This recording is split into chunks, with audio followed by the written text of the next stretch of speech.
ketika hati memilih menyerah kepada Allah. Assalamualaikum warahmatullahi wabarakatuh.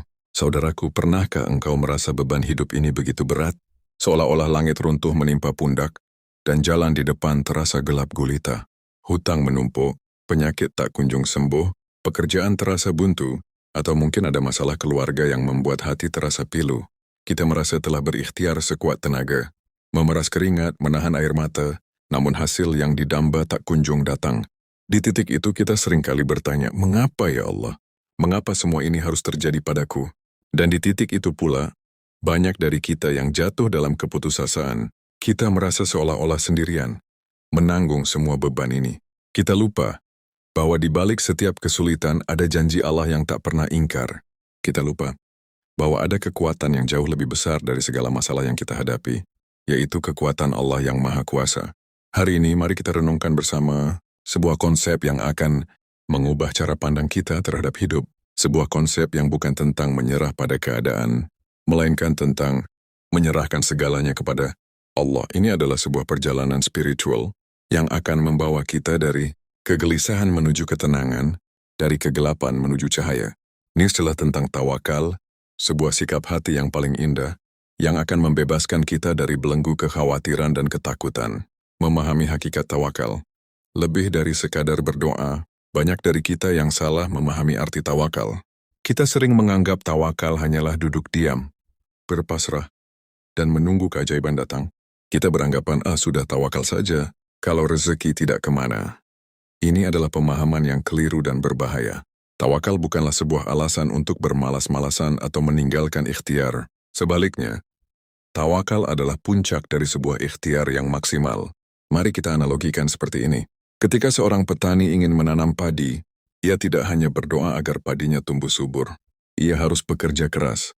Ia membajak sawahnya, memilih bibit terbaik, menanamnya dengan penuh ketelitian, menyiramnya secara rutin, dan memberinya pupuk.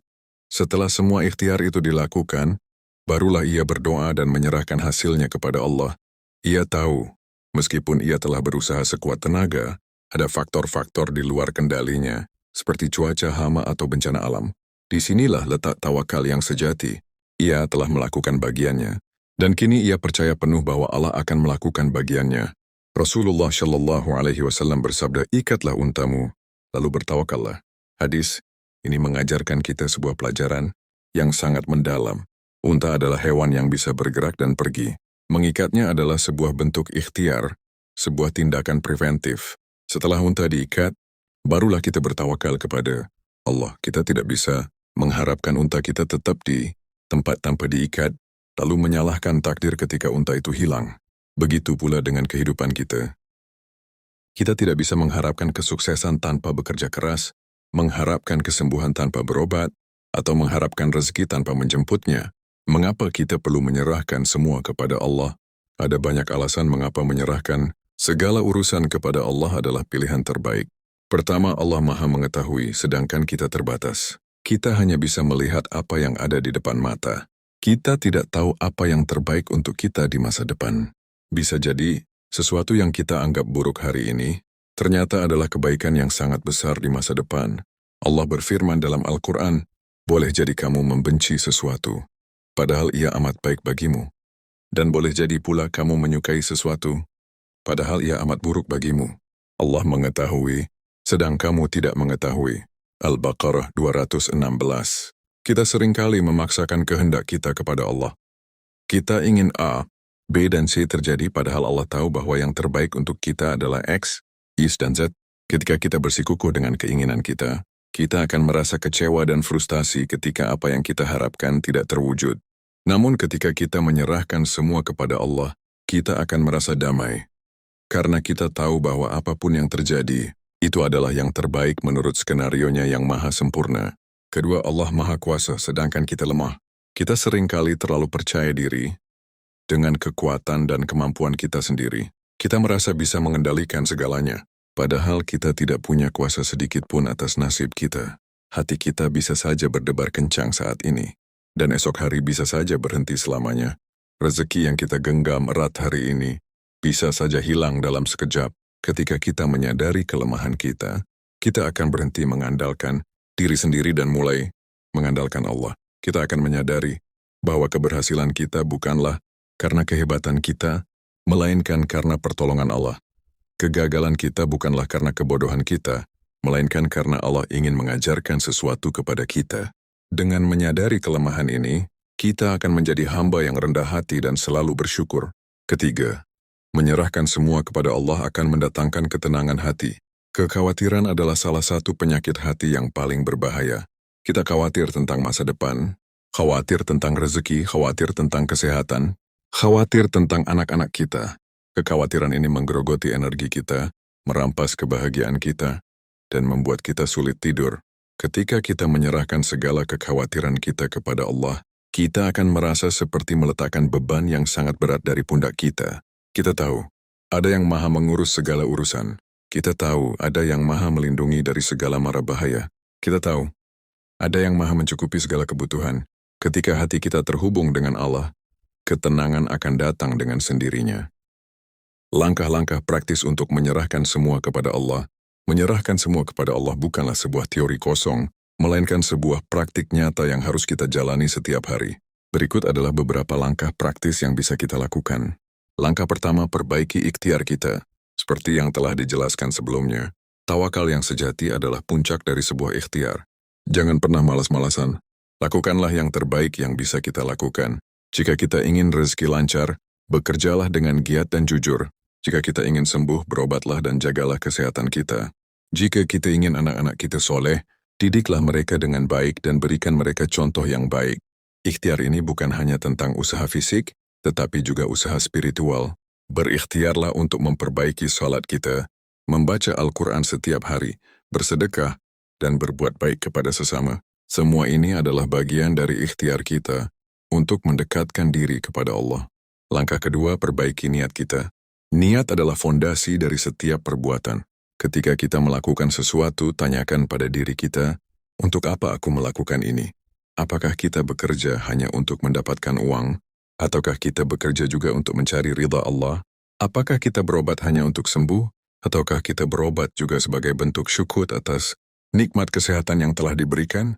Ketika niat kita lurus, semua perbuatan kita akan menjadi ibadah. Dan ketika perbuatan kita bernilai ibadah, Allah akan memberkahi hasilnya.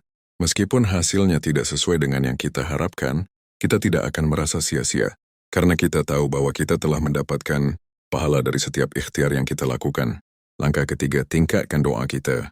Doa adalah senjata kita sebagai seorang mukmin.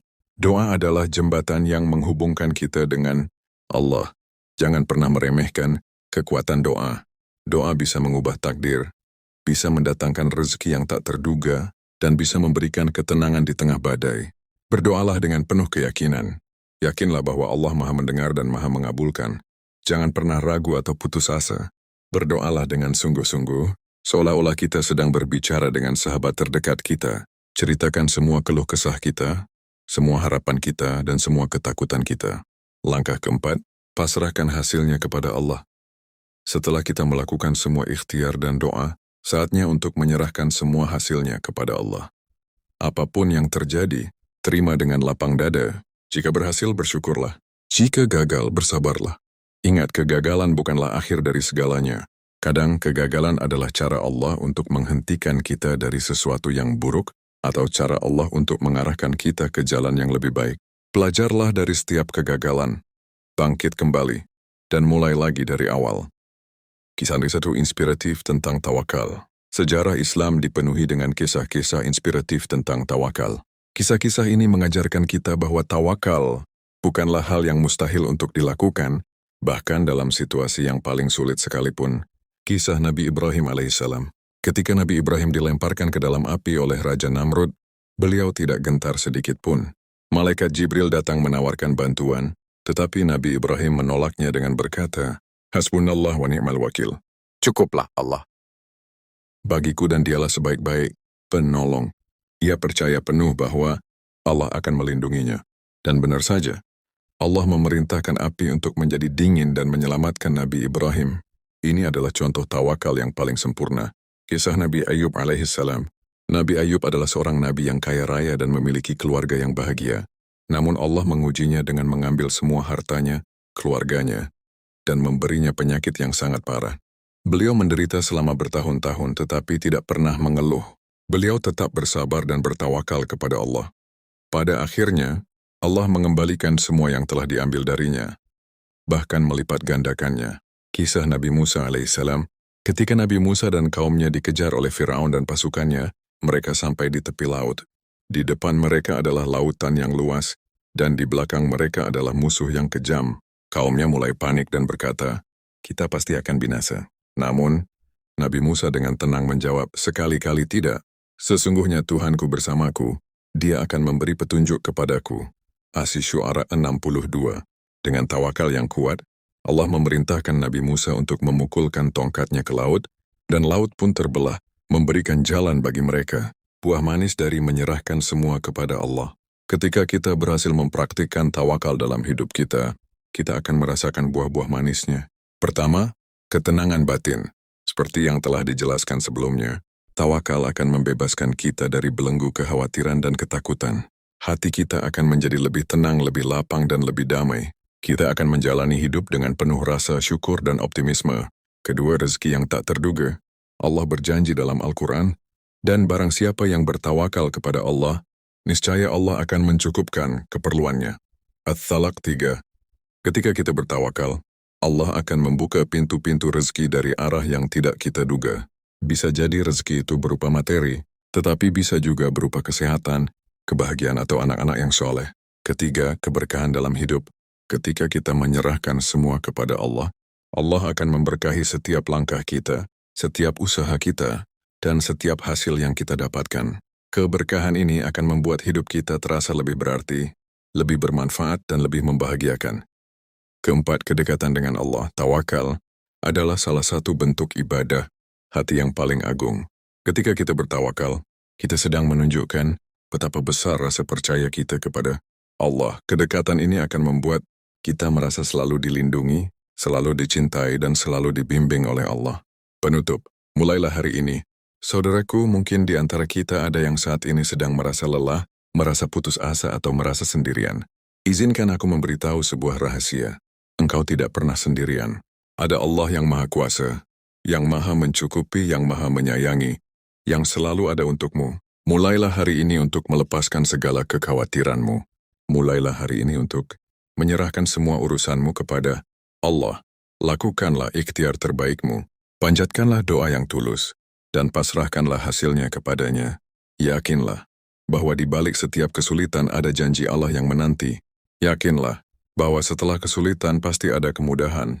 Jangan biarkan hatimu dikuasai oleh rasa cemas. Biarkanlah hatimu dipenuhi oleh rasa percaya kepada Allah. Biarkanlah hatimu dipenuhi oleh rasa cinta kepadanya. Serahkan semua kepada Allah, dan saksikanlah bagaimana hidupmu akan berubah.